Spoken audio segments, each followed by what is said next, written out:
Assalamu alaikum, dear students. We are studying political science of class ninth, chapter 4, that is working of institutions. Our today's topic is the two houses of parliament or different houses of parliament. Previous lecture में हमने पढ़ा था parliament क्या होता है और उसकी ज़रूरत क्या है, ज़रूरत क्यों है. फाइन. आज हम देखेंगे कि पार्लियामेंट के दो हाउसेस को हम डिस्कस करेंगे. पार्लियामेंट जो होता है इसका एक सेंट्रल रोल होता है. किसी भी जो जदीद जमहूरियत होगी उसमें एक बुनियादी एक प्रिंसिपल रोल होता है पार्लियामेंट का. और जो बड़ी कंट्रीज़ होगी उसमें ये रोल डिवाइड किया जाता है दो पार्ट्स में. फाइन. उन दो पार्ट्स को हम कहते हैं चैम्बर्स और हाउसेस. एक जो हाउस होता है इसमें जो इलेक्टेड लोग होते हैं, इलेक्टेड पीपल होते हैं, दे आर डायरेक्टली इलेक्टेड.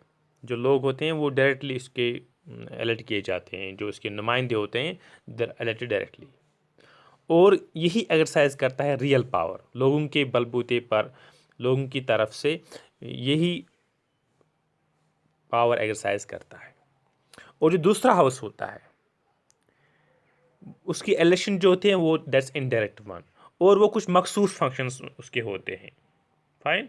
और मोस्ट कॉमन वर्क जो होते हैं इनके दरमियान, जैसे स्पेशल फंक्शन की मैं बात करूँगा of the second house, it has to look out the interest of the various states. जो वहाँ पर स्टेट्स होंगे या रीजन्स होंगे या हम जिसका हम फेडरल यूनिट्स भी कहते हैं, उनकी नुमाइंदगी करना, ये एक ख़ास फंक्शन रहती है सेकंड हाउस की. फाइन. इस तरह से इंडिया में जो पार्लियामेंट है इसके भी दो हाउसेस हैं. उनके जो नाम है, वन इज़ राज्यसभा, इसको हम काउंसिल ऑफ स्टेट्स कहते हैं. और दूसरा है Lok Sabha, that's called house of people. Fine. ये हमारे पास दो हाउसेस हैं. अब हम इनको समझने की कोशिश करेंगे इन डिटेल. जो हाउस ऑफ पीपल है इसे हम लोकसभा भी कहते हैं. इसकी जैसे मैंने कहा इसकी इलेक्शन जो होते हैं वो डायरेक्ट होती है. और ज़्यादातर जो एक्सरसाइज जो पावर करता है लोगों के बिहाफ पर इस एक्सरसाइज बाय लोकसभा ओनली. इसकी जो मैक्सिमम स्ट्रेंथ है दैट इज़ 552. इनमें से जो 530 मेंबर्स हैं वो स्टेट्स भेजते हैं, स्टेट से इलेक्ट होकर आते हैं. और 20 मेंबर्स जो होते हैं they are from union territories. इसमें जो दो मेंबर्स हैं उसको नॉमिनेट करता है प्रेसिडेंट, जो एंग्लो इंडियन कम्युनिटी है उससे. लेकिन अब हम जो आफ्टर जनवरी 2020 ये जो एंग्लो इंडियन कम्युनिटी इनकी जो नॉमिनेशन है, अब इसको बाय 106 कॉन्स्टिट्यूशन अमेंडमेंट इस पर अब रोक लगाई गई है. अब हम कह सकते हैं कि जो मैक्सिमम स्ट्रेंथ है लोकसभा की दैट इज़ 550 ऑनली. फाइन. क्योंकि जो एंग्लो इंडियन कम्युनिटी है अब इनकी नॉमिनेशन नहीं होगी फ्रॉम जनवरी 2020. अब जो आज की मेंबरशिप है लोकसभा की दैट इज़ 545 ओनली. इस वक्त 545 है. अब जो दूसरा हाउस है इसे हम राज्यसभा कहते हैं या काउंसिल ऑफ स्टेट्स. इसकी जो इलेक्शन होती है वो इनडायरेक्ट होती है. वो जो मेंबर्स होते हैं इसके वो जो लेजिस्लेटिव असेंबलीज ऑफ स्टेट्स हैं वो उनको उनकी इलेक्शन करते हैं, फिर उनको वहाँ भेजते हैं राज्यसभा में. फाइन. और इसकी जो फंक्शन वो स्पेशल कुछ मखसूस फंक्शंस होते हैं इसके. और जैसे मैंने कहा ये looks after the interest the state, जो स्टेट्स की इंटरेस्ट जो स्टेट्स के मफाद में ये काम करना इनका इनका स्पेशल फंक्शन होता है. इसकी जो मेंबरशिप जैसे मैंने कहा 250 है. इसमें जो 12 मेंबर्स हैं उनको नॉमिनेट करता है प्रेसिडेंट, जिनने कुछ बेहतरीन काम किया होता है लिटरेचर में, आर्ट में, साइंस में या सोशल सर्विस में. इनमें जिसने बेहतरीन काम किया होता है तो इनको नॉमिनेट करता है प्रेसिडेंट को. फिर on the advice of government, जो उसकी गवर्नमेंट होती है वो उनके एडवाइस करते हैं और फिर नॉमिनेशन प्रेसिडेंट करता है. राज्यसभा जो है ये परमानेंट बॉडी है. Lok Sabha is not permanent body. उसकी जो वक्त होता है, टर्म होता है 5 ईयर्स होता है. राज्यसभा परमानेंट बॉडी है, हमेशा रहती है. लेकिन इसके जो 1/3 मेंबर्स होते हैं वो रिटायर होते हैं हर 2 साल के बाद. और एक मेंबर की जो टर्म होती है दैट इज़ 6 ईयर्स. इस वक्त जो टोटल जो प्रेजेंट मेंबर्स है राज्यसभा के दे आर 245, जो डिस्ट्रीब्यूट है different states and union territories में. अब इसमें राज्यसभा में और एक बात मैं यहाँ पर कहना चाहूँगा, जो सुप्रीम पावर जिसे मैंने कहा वो एक्सरसाइज करते हैं लोग, कुछ पावर्स इनको यहाँ पर करने की कोशिश करूंगा। ऑर्डिनरी लॉज जो जब दोनों हाउसेस से, तो उनमें क्या होता है, अगर उनके दरमियान डिफरेंस हो दो हाउस के दरमियान, इन दैट केस फिर जॉइंट सेशन बुलाया जाता है, इसको हम कह सकते हैं मुश्तरका इजलास बुलाया जाता है।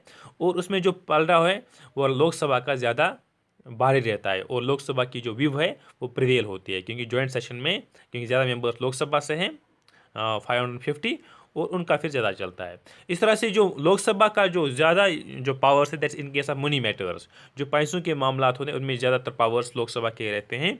जैसे अगर मैं बात करूँगा बजट की, बजट या किसी भी मनी बिल से रिलेटेड, राज्यसभा उसको रिजेक्ट नहीं कर सकता, राज्यसभा सिर्फ उसको डिले कर सकता है बाई 14 डेज। और फिर लोकसभा की मर्ज है कि वो जो रिकमेंडेशन होगी लोकसभा या राज्यसभा की, उसको एक्सेप्ट करे या ना करे, लेकिन उस वक्त किसका चलता है, लोकसभा का चलता है।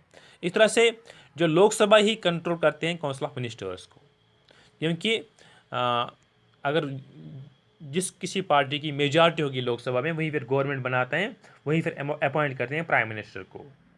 और लोकसभा अगर इनकेस उनको एतमाद नहीं है on council of ministers head by prime minister, तो वो नो कॉन्फिडेंस मोशन भी ला सकते हैं, गैर एतमाद की तहरीक को चला सकते हैं, लेकिन ये पावर राज्यसभा के पास नहीं होता है। फाइन। अब ये क्वेश्चन इस तरह से पूछा जा सकता है कि distinguish between Lok Sabha and Rajya Sabha, इनके दरमियान आप फ़र्क कीजिए।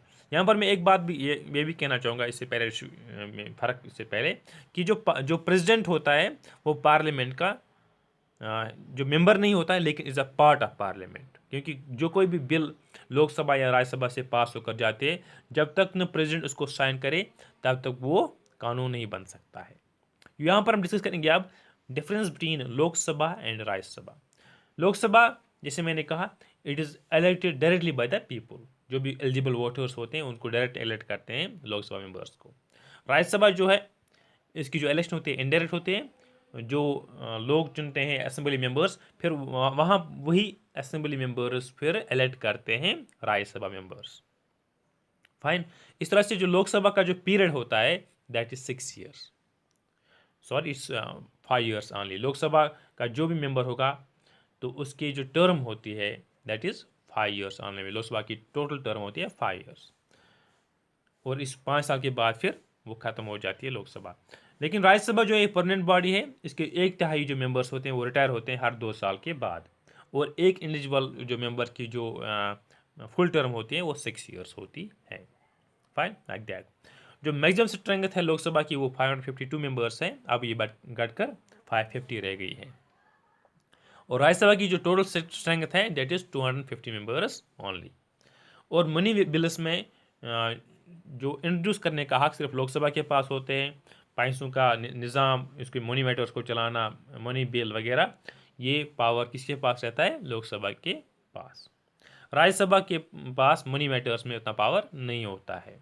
इस तरह से हम कह सकते हैं जो लोकसभा है वो ज़्यादा पावरफुल है राज्यसभा से, और राज्यसभा वो कम पावरफुल है लोकसभा से। So that's all about the two house of parliament. That's all for today. Thank you very much.